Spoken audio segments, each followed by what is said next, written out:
আসসালামু আলাইকুম ভিউয়ার্স, কিভাবে চেক করবেন আপনাদের ফেসবুক আইডি আপনাদের অজান্তেই অন্য কোনো ফোনে অন্য কেউ ব্যবহার করতেছে কিনা। অনেক সময় দেখা যায় যে আমাদের বন্ধুরা আমাদেরকে না জানেই তাদের ফোনে আমাদের ফেসবুক আইডিটি লগ ইন করে ব্যবহার করে।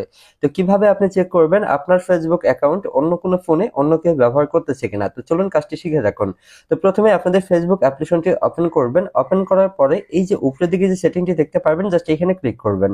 এইখানে ক্লিক করার পর ভিউয়ার্স আবারও উপরের দিকে আপনার সেটিংস দেখতে পারবেন, জাস্ট এখানে ক্লিক করবেন। তারপর এখানে দেখতে পারবেন অ্যাকাউন্ট সেন্টার নামে একটা সেটিংস, জাস্ট এইখানে আপনারা ক্লিক করবেন। ঠিক আছে, এইখানে ক্লিক করার পর ভিউয়ার্স একটু নিচের দিকে আপনারা দেখতে পারবেন পাসওয়ার্ড এন্ড সিকিউরিটি নামে একটা সেটিংস, জাস্ট এইখানে আপনারা ক্লিক করবেন।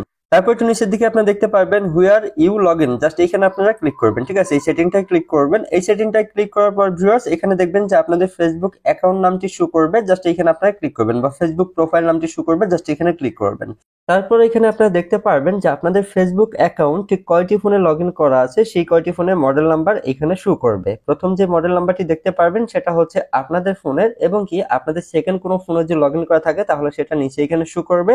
আর যদি এখানে দেখেন যে আপনাদের ফেসবুক আইডি আপনাদের অজান্তেই অন্য কেউ ব্যবহার করতেছে, তাহলে কিভাবে তার ফোন থেকে রিমুভ করবেন, জাস্ট সেই ফোনের মডেল নাম্বারটাই ক্লিক করবেন। ক্লিক করার পর নিচের দিকে দেখবেন লক আউট লেখা থাকবে, জাস্ট এখানে ক্লিক করলেই তার ফোন থেকে আপনাদের ফেসবুক আইডিটা লগ আউট হয়ে যাবে। তো যেহেতু দুইটা ফোনেই হচ্ছে আমার, দুইটা ফোনেই আমি ব্যবহার করতেছি, যার কারণে লক আউট করলাম না। এখানে আপনার প্রথম যে মডেল নাম্বারটি শো করবে এটা হচ্ছে আপনাদের ফোনের মডেল নাম্বার, এবং কি সেকেন্ড যেগুলো শো করবে বা আরো এখানে আপনাদের বেশি থাকতে পারে।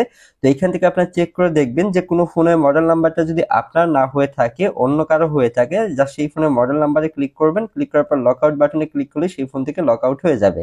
তারপর আপনাদের আইডি পাসওয়ার্ডটি পরিবর্তন করে নেবেন, তাহলে আর কেউ ব্যবহার করতে পারবে না বা লগ ইন করতে পারবে না আপনাদের পারমিশন ছাড়া। তো এই ছিল ভিডিও।